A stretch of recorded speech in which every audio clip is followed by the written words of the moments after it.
In February 2024, on the 2nd, we decided to take east wind to Tweed Heads for slipping, for much needed underwater maintenance.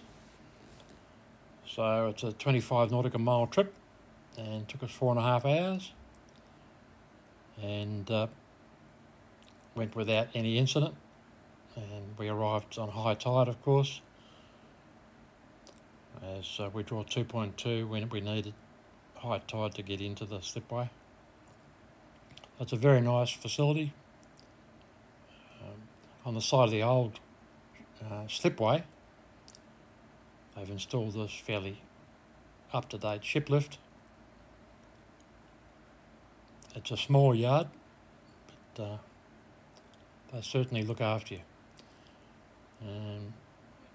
It's an Italian shiplift built by Ascom and rated 75 tonne.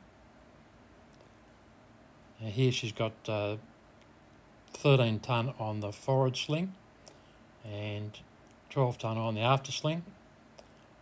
And we discovered some damage, a bent propeller. We must have hit a log somewhere. We did see plenty around New Guinea, but we weren't aware we'd hit anything because most of the vibration was taken up with the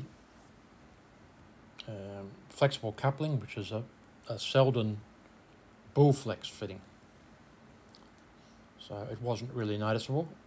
You see the P brackets bent there, and the shaft bend was 35mm. But we managed to find somebody in Brisbane to repair them. So they were both removed and taken away.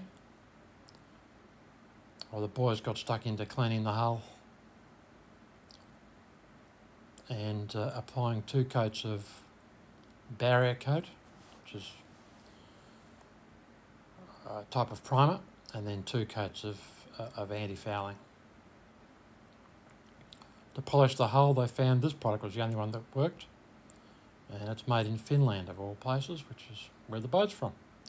Had some corroded anodes to replace, and a new propeller turned up, which is a max prop feathering propeller,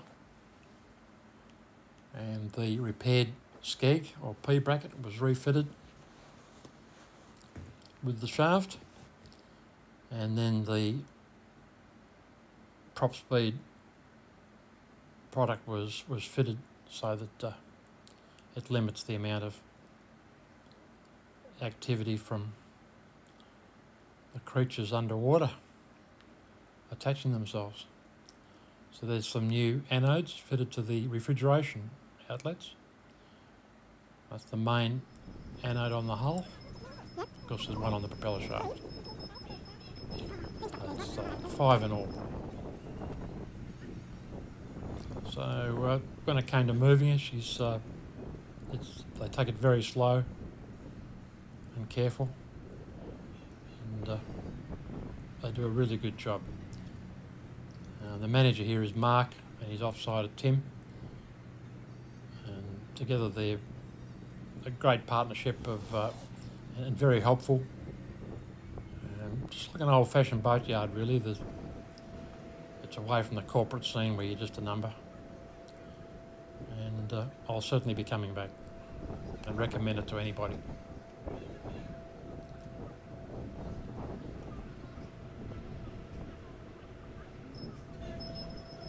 It also has a boom crane on top for removing rigging or engines possibly. It's I don't think they've actually used it yet. It's a very handy bit of gear.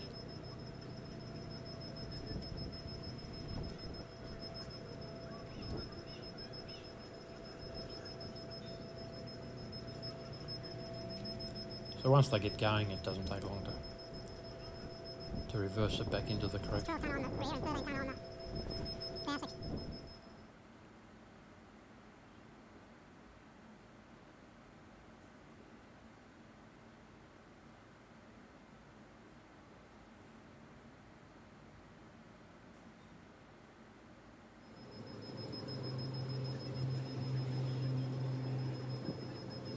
Now this inlet is called Terranora Inlet, and it goes, it's a tributary off the Tweed River. So it was quite busy with houseboats and runabouts and a police launch, a tourist launch doing tours out on the river. Very, very pleasant, pretty little spot. Barbecue pontoon.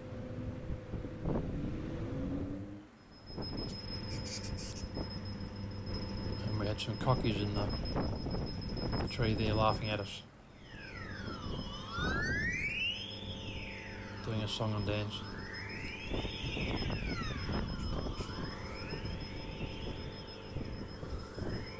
So they drop you down, and first thing you do, of course, is go down and lift the floor and check the bilge.